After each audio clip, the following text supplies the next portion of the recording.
ಅಕ್ರಮ ಮರಳು ಮಾಫಿಯಾಕ್ಕೆ ಅಡ್ಡ ಬರುತ್ತಾರೆ ಎಂದು ಈ ಲೇಡಿ ಐಎಎಸ್ ಆಫೀಸರ್ ಅನ್ನು ಹೆದರಿಸಿದರು.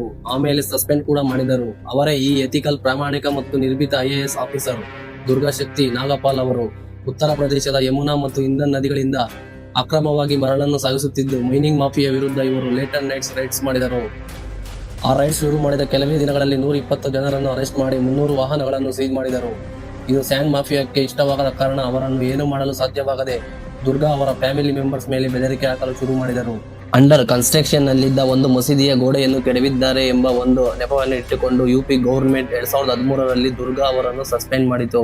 ಹೀಗೆ ಒಂದು ತಪ್ಪು ಕಾರಣ ನೀಡಿ ಸಸ್ಪೆಂಡ್ ಮಾಡಿದ್ದಕ್ಕೆ ದೇಶಾದ್ಯಂತ ಈ ಸಸ್ಪೆನ್ಷನ್ ವಿರುದ್ಧವಾಗಿ ಐಪಿಎಸ್ ಆಫೀಸರ್ಸ್, ಲೀಡರ್ಸ್ ಮತ್ತು ಸಾವಿರಾರು ಜನರು ರಸ್ತೆಗೆ ಇಳಿದು ಪ್ರತಿಭಟನೆ ನಡೆಸಿ ಅವರಿಗೆ ಬೆಂಬಲವಾಗಿ ನಿಂತರು. ಇದರಿಂದ ಸ್ಟೇಟ್ ಗೌರ್ಮೆಂಟ್ ಕೆಳಗಿಳಿದು ಅವರು ಮೇಲೆ ಹಾಕಿದ್ದ ಕೇಸನ್ನು, ಸಸ್ಪೆನ್ಷನ್ ಅನ್ನು ರದ್ದು ಮಾಡಿತು. ಅಕ್ರಮ ಮರಳು ಮಾಫಿಯಾಕ್ಕೆ ಚುಕ್ಕೆ ತೋರಿಸಿದ ಈ ಡೇರಿಂಗ್ ಮತ್ತು ಡೈನಾಮಿಕ್ ಐಎಎಸ್ ಆಫೀಸರ್ ಬಗ್ಗೆ ನಿಮ್ಮ ಅಭಿಪ್ರಾಯವನ್ನು ಕಮೆಂಟ್ ಮಾಡಿ.